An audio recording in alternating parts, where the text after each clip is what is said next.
हाँ तो दोस्तों, मैं आगे इसको क्लियर करने की कोशिश कर रहा हूँ कि किस प्रकार का मतलब हार्ड शिफ्ट वाले को नॉर्मलाइजेशन का फार्मूला मदद कर सकता है। जैसे मैंने क्या बताया, वाई एवरेज हमेशा क्या होता है, फिक्स। ये फिक्स होगा क्योंकि ये बेस स्टेशन से संबंधित है। बेस स्टेशन किसी एक को ही बनाया जाता है। S2 ये बेस स्टेशन का जो ये है मतलब ये स्टैंडर्ड डेविएशन ये भी फिक्स रहता है। S1 ये चेंज करता है, X चेंज करता है और X एवरेज चेंज करता है। ठीक, ये चेंज करता है, यानी ये सारा राशि ये चेंज करने वाले हैं। तो मान लेते हैं अगर मेरा नंबर 50 आया और मेरे शिफ्ट का एवरेज मार्क्स 30 आया, तो यहाँ पर इस फार्मूला में क्या देखते हैं, ये फार्मूला में लिखा x माइनस एक्स एवरेज, इसका मान हो जाएगा 50 माइनस 30 यानी 20 हो गया। ठीक, ये 20 हो गया, यानी मैं अपना अगर कैलकुलेट कर रहा हूँ तो ये 20 हुआ। अब प्लस ये बेस सेशन, ये बेस सेशन का मान लेते हैं मान, यानी जो बेस सेशन का जो एवरेज मार्क्स है वो k है, या मान लेते हैं क्या वो 70 है, तो ये हो गया मान लीजिए 70 70 यहाँ पर ये ऐड में है, 70 में क्या जोड़ा गया, ये पूरा राशि। तो ये कितना हो गया, मैंने जैसे एग्जांपल लेके बताया ये 20, ये 20 ये गुना में S2 बट्टा S1, S2 हमेशा फिक्स होता है, S2 हमेशा फिक्स। अब आगे ये क्या है बट्टा में S1 मैं यहाँ पर ये हम जान रहे हैं क्या है, ये स्टैंडर्ड डेविएशन है। तो बड़े बड़े आंकड़े के लिए स्टैंडर्ड डेविएशन का मान बड़ा बड़ा आता है, बड़े बड़े आंकड़े के लिए स्टैंडर्ड डेविएशन का मान बड़ा बड़ा आता है।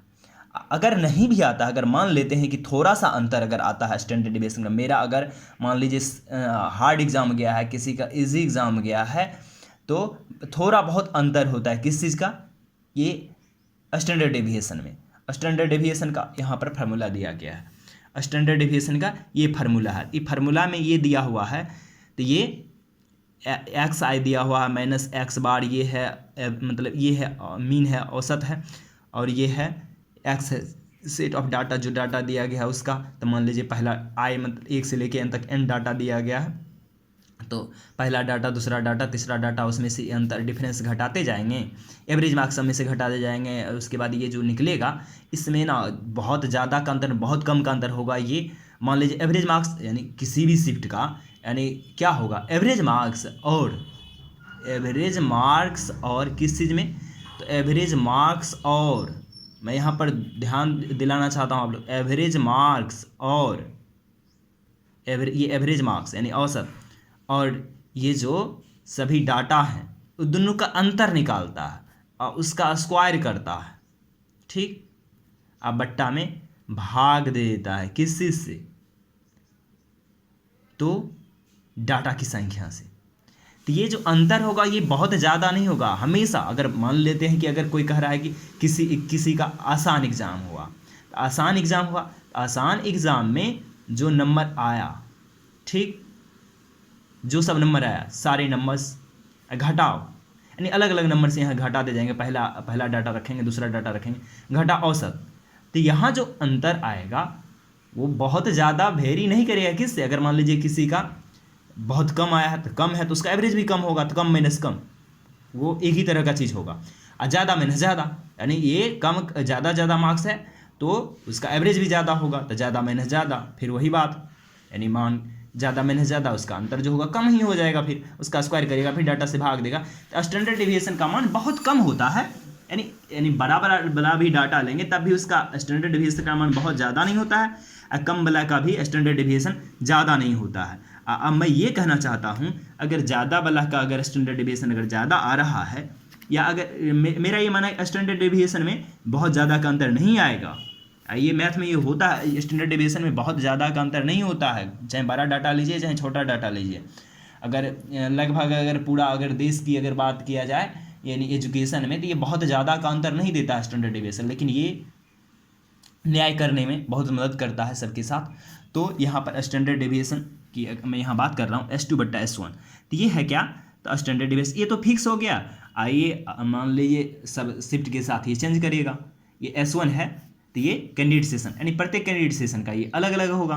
ठीक, तो ये तो बेस सेशन का है, तो इसमें ये इससे भाग दिया जाएगा, अब भाग दिया जाएगा, और ये जो है क्या अंतर है, अंतर किस चीज़ का है, तो एवरेज का, हमारे सेशन के एवरेज मार्क्स मतलब हमारा मार्क्स और एवरेज मार्क्स, इन दोनों का क्या है अंतर।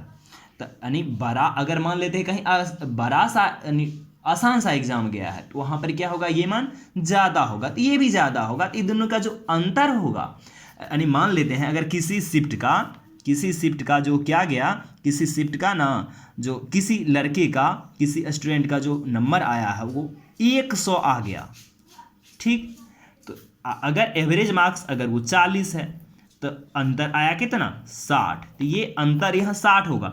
लेकिन यहाँ पर आप सोच सकते हैं वो लड़का निश्चित रूप से बहुत मेधावी रहा होगा जिस शिफ्ट का एवरेज मार्क्स 40 जा रहा है, और वो लड़का क्या है, यहाँ पर वो लड़का कैसा है, तो वो लड़का 100 नंबर ला रहा है, एवरेज मार्क्स 40 है, तो निश्चित रूप से अच्छा लड़का रहा होगा ये, तो उसके लिए ये 60 आ गया। अगर मान लीजिए हमारा अगर ये 60 आ गया, ठीक। अगर मान लीजिए ये 80 है एवरेज मार्क्स, अगर हमारा उस सेशन का एवरेज मार्क्स अगर ये 60 है तो ये अंतर 20 आया, तो 20 हुआ। अगर मान लेते हैं अगर कोई हार्ड शिफ्ट का एवरेज मार्क्स अगर मान लेते हैं कितना, यानी हार्ड शिफ्ट का ना जो क्या है कैंडिडेट का जो मार्क्स है वो अगर 50 आया किसी का, ठीक, एवरेज मार्क्स उसका 30 है, तब भी अंतर क्या आया, 20 आया। तो ये 20, इसलिए ज़्यादा हतोत्साहित नहीं होने की ज़रूरत है। ये जो अंतर है यानी हार्ड वाला जो है उसका भी अंतर बहुत ज़्यादा वेरी नहीं करेगा, और जो आसान वाला है उसका भी ये मार्क्स ज़्यादा वेरी नहीं करेगा, ये अंतर है। तो इसको समझने की कोशिश कीजिए, ये अंतर है, ये ज़्यादा वेरी नहीं करेगा। और ये S2/S1 जो है ये स्टैंडर्ड डिविएशन इसका मान बहुत कम होता है, S2/S1। तो ये जो मान है ये बहुत ज़्यादा का अंतर नहीं। और मैं जैसा कि जानता हूँ ये जो बड़े बड़े डाटा होता है, बड़ा बड़ा डाटा आएगा तो उसका जो ये जो होगा ये स्टैंडर्ड डिविएशन ये ज़्यादा आ जाएगा। आज जैसे ही बड़े नंबर में ये S2 तो फिक्स है, एक फिक्स नंबर में अगर बड़ा नंबर से भाग दिया जाएगा ये मान छोटा होगा, ये मान छोटा होगा। अगर एक फिक्स नंबर में अगर छोटा नंबर से भाग दिया जाएगा तो मान बड़ा होगा। अगर ये S1 अगर बड़ा हो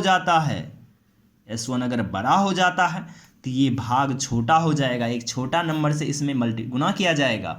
ये तो बहुत ज़्यादा अंतर नहीं होगा, चाहे आसान शिफ्ट हो चाहे भारी शिफ्ट। क्यों, तो ये है अंतर है किस चीज़ का, 2 नंबर्स का। ये x है कैंडिडेट का खुद का मार्क्स, और ये x एवरेज है कैंडिडेट के सेशन का एवरेज मार्क्स।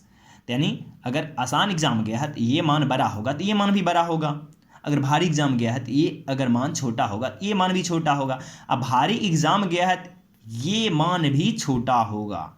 और जैसे ये मान जब छोटा आया तो ये टोटल मान बढ़ जाएगा, बट ये बड़ा संख्या में फिर इससे गुना किया जाएगा, ये बड़ा। तो ये फार्मूला से क्या होगा, सबके साथ न्याय होगा, क्योंकि यहाँ पर डिपेंड करता है यानी कैंडिडेट के सेशन के एवरेज मार्क्स से नहीं, बेस सेशन के एवरेज मार्क्स से। अब बेस सेशन का एवरेज मार्क्स हमेशा फिक्स रहता है, इसलिए ज़्यादा घबराने की ज़रूरत नहीं है ये नॉर्मलाइजेशन के फार्मूला से, क्योंकि यहाँ पर कैंडिडेट का खुद का कितना मार्क्स आया ये इस चीज़ पर नहीं है ये फार्मूला। ये किस चीज़ पर फार्मूला है, तो कैंडिडेट का जो मार्क्स आया घटाओ कैंडिडेट के एवरेज मार्क्स, कैंडिडेट के सेशन का एवरेज मार्क्स, ये घटाव पर निर्भर करता है। तो इसलिए कैंडिडेट के यानी कन्फ्यूजन में नहीं रहें कि इसका बहुत ज़्यादा नंबर है, इस शिफ्ट में सबका खूब नंबर आया है, इस शिफ्ट का आसान एग्ज़ाम हुआ है तो उसका क्या होगा, इसका मतलब उसका बहुत ज़्यादा नंबर आ जाएगा। नहीं होगा ऐसा, क्योंकि अगर कैंडिडेट का अगर बहुत ज़्यादा मार्क्स आया है जिस शिफ्ट में सबका, उसका एवरेज भी ज़्यादा होगा, बड़ा संख्या में से बड़ा संख्या उसका एवरेज भी ज़्यादा होगा, दोनों का घटाव फिर से छोटा हो जाएगा। अगर कैंडिडेट के सेशन का एवरेज मार्क्स अगर कम है, कैंडिडेट के सेशन का एवरेज मार्क्स कम है तो कैंडिडेट का भी एवरेज मार्क्स कम ही होगा। कैंडिडेट का एवरेज मार्क्स कम है तो कैंडिडेट का एवरेज मार्क्स भी, कैंडिडेट का अगर मार्क्स कम अगर आ रहा है तो उसका एवरेज मार्क्स भी कम होगा। फिर अंतर पर निर्भर कर रहा है यहाँ, दोनों घटाव पर, नो कि किसी के नंबर पर, किसी के नंबर पर नहीं, यानी दोनों के एवरेज और कैंडिडेट और उसके एवरेज पर, उसके घटाव पर निर्भर कर रहा है।